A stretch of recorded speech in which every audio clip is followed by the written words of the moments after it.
एक प्यारी सी सुबह में आप सभी का स्वागत है। सुबह प्यारी है लेकिन सामाजिक मुद्दे बहुत गहरे हैं।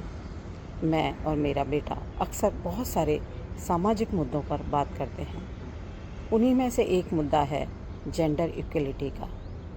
और जेंडर इक्वलिटी की जब बात आती है तो वो इस पर 100% सहमत रहता है कि हाँ, जेंडर इक्वलिटी होनी चाहिए।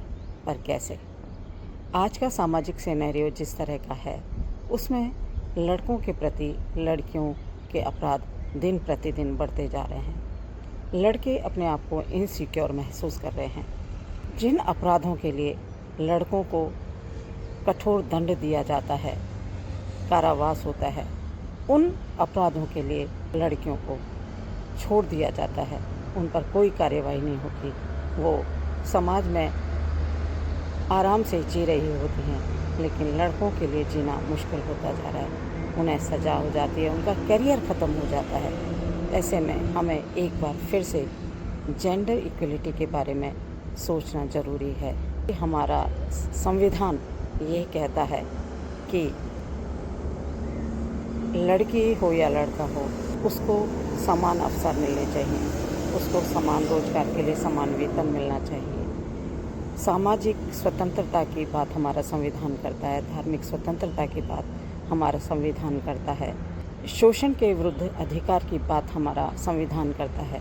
लेकिन हम जब सामाजिक स्तर पर उतरते हैं तो हम ये बातें भूल जाते हैं कि हमारे संविधान क्या कहता है। जब अपराधों पर सज़ा देने की बात आती है तो संविधान को दरकिनार रख दिया जाता है और जेंडर इक्वलिटी शुरू हो जाती है। किसी ज़माने में जेंडर इक्वलिटी के लिए महिलाओं को ही पीड़ित पक्ष माना जाता था, लेकिन आज जेंडर इनइक्वलिटी की वजह से पुरुष समाज भी उतना ही प्रताड़ित है। फिर क्या किया जाए? समाज को कैसे एक नई दिशा दी जाए?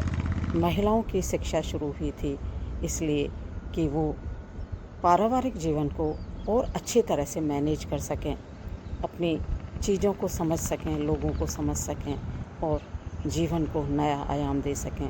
लेकिन स्त्रियों की शिक्षा ने कुछ समय तक तो सकारात्मक प्रभाव दिखाए, लेकिन अब स्त्री शिक्षा के नकारात्मक प्रभाव भी समाज में दिखाई देने लगे हैं।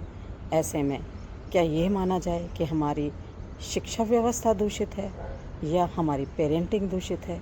कुछ तो है जो हमें अभी तक समझ नहीं आ रहा।